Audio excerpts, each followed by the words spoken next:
Welcome to Pro Craps. John here. Let's talk about pressing. Now, there's generally speaking two schools of thought on this topic. One is you're conservative. You're going to take same bet and collect on each of your hits.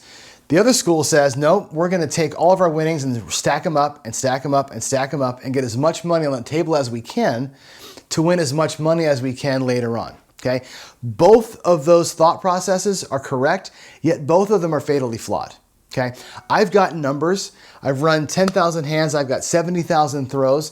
And I got to tell you, the numbers that I've compiled, you're not going to like very much. But I think it's important that we look at them so that we know what the best strategies are, what the best thought processes are surrounding the topic of pressing our bets.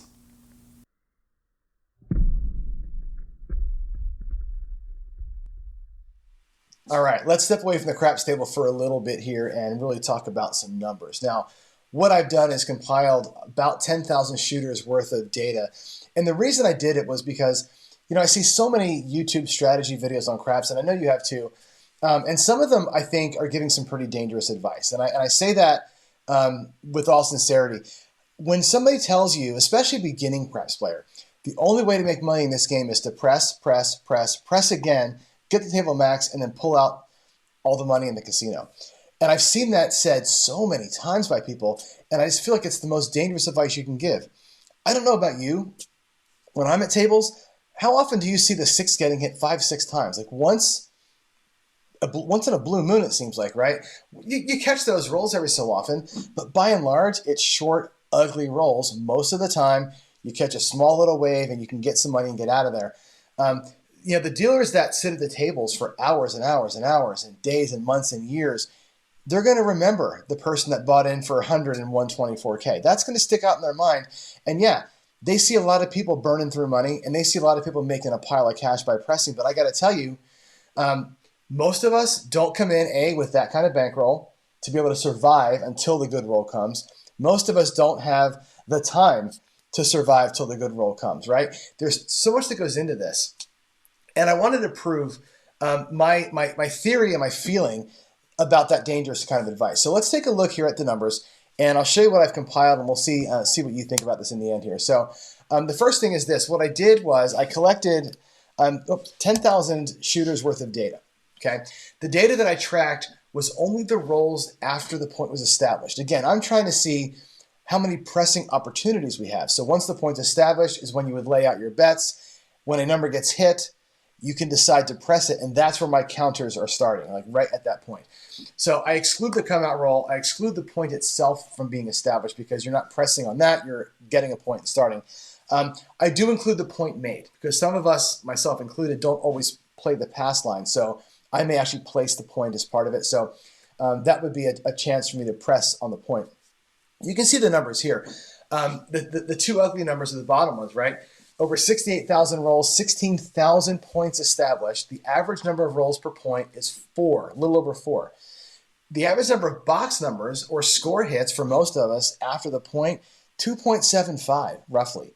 Under 3. Under 3 times does a shooter make any point you can probably take some money on after the come out. That's pretty stark reality right there. So let that number stick in your mind for a minute while we go on here.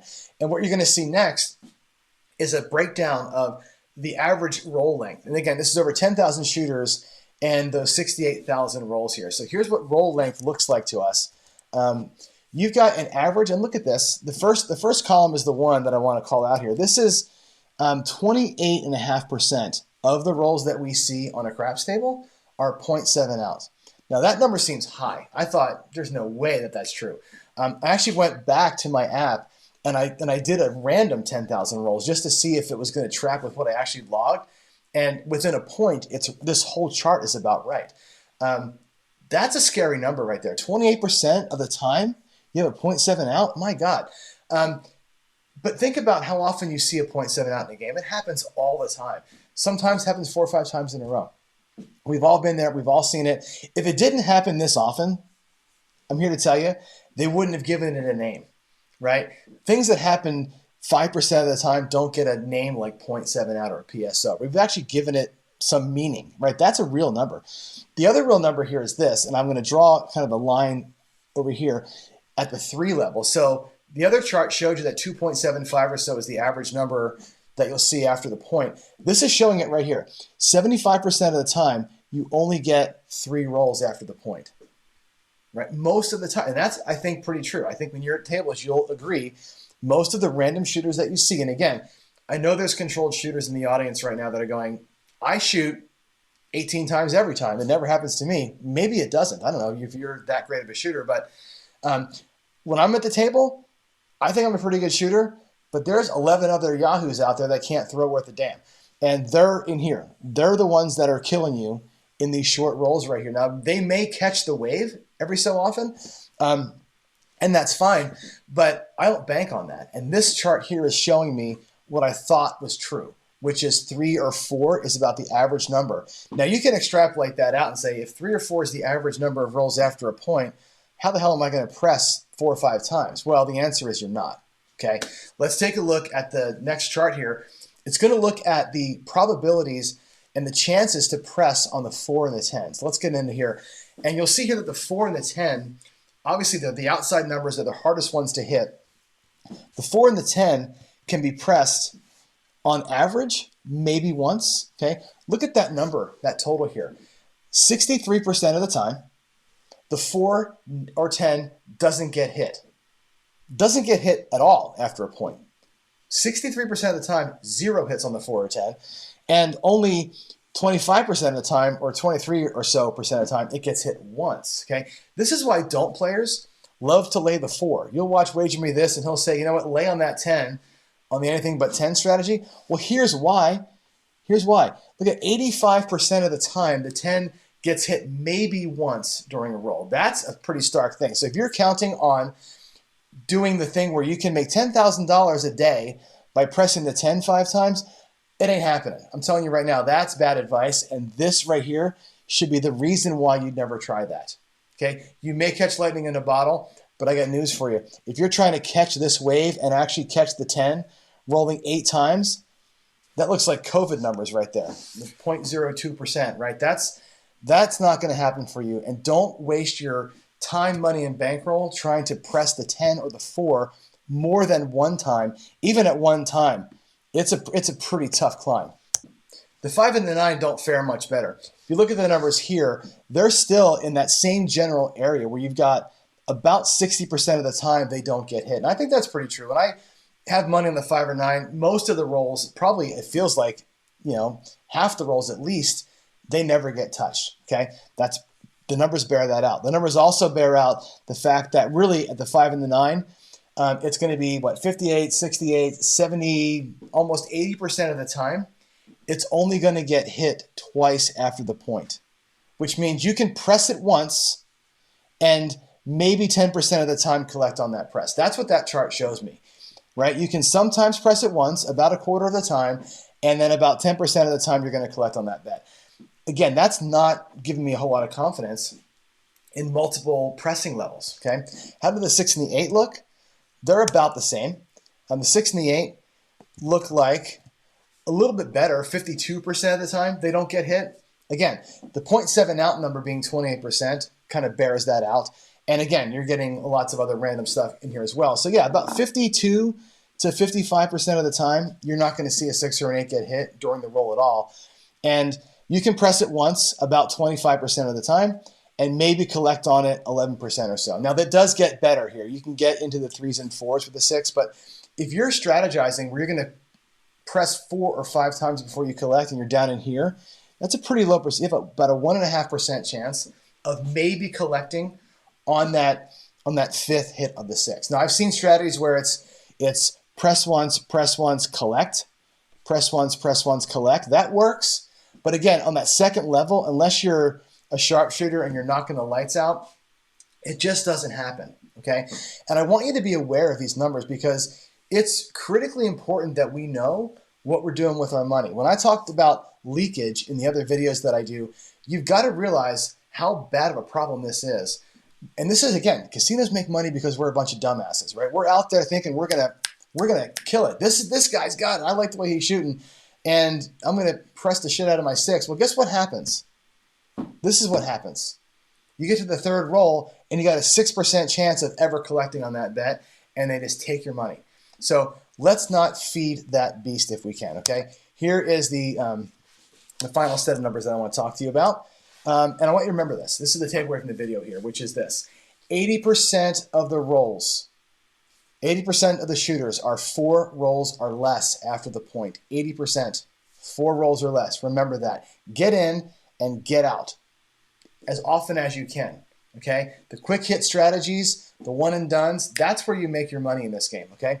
28% of the rolls are 0.7 out, 28%. We talked about that before. So know that, right? In the strategy video that we produced, we talked about a big goal for your strategy should be to be successful on the short rolls, okay? Any strategy that I create or that I'm playing, I know I'm going to make money on the 0.7 out, on the 0.1 out, and on the 4 roll or less shooters. I optimize everything I do for the short game because I know from these numbers here that the game is going to be short, and that's where you win your money, okay? 2.7 box numbers per point are hit, okay? 2.7, that's not a lot. You get 1 or 2 hits up in the box, you might think about turning off, pulling back, regressing, or some other strategy because it's not likely you're going to see much more action than that, okay? And finally, 80 to 90% of the time, right? 80% for the 6, 90% for the 4 and 10. The numbers repeat 2 times or less. That was the numbers I just showed you, okay? Most of the time, the lion's share, 80% of the damn time, the numbers don't repeat more than twice, okay? If you're following somebody's advice that says the only way to make money is to press 5 times and ride the wave and go, oh man, that was a great roll. I had $1,000 in action out there. That was awesome. That's an adrenaline junkie giving you advice. Don't take it. Take my advice. Get out of here quick, right? The 4 roll or less, if you can make money in 4 rolls or less, you're going to make money at this game. If you can make money in 4 rolls or less and have profit to play with and maybe be out there to catch that wave when it does happen, now you're going to make real money, okay? So anyway, that's the story here on the data behind pressing. I wanted to make sure that we had that out. And again, I'll leave this slide. I might even make this slide the placard for the YouTube video here because I think these numbers are so important for us to know and to live with, right? So when you're out there on the tables, remember this. When you're working strategies and you're practicing and you're building a new strategy for yourself, remember these numbers. 4 rolls or less, 0.7 out. They are the biggest part of the game. It's the reason why the casinos have such amazing light shows and all the great food and entertainment and all that stuff. It isn't because we're beating them. It's because we're playing into the idea that we can press our way into profit, and it just doesn't work that way. Okay, so not to be the bearer of bad news, you can make money with pressing. I'll leave you with that.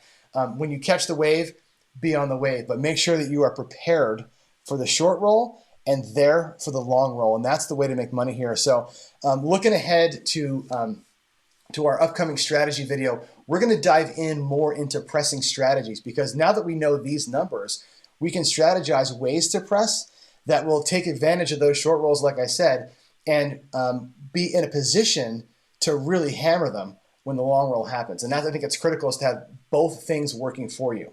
All right. Thanks again for watching. Again, more to come on strategy building, a lot more to come on pressing, and a lot more to come on beating that 7. So thanks again for watching, and I will see you at the tables.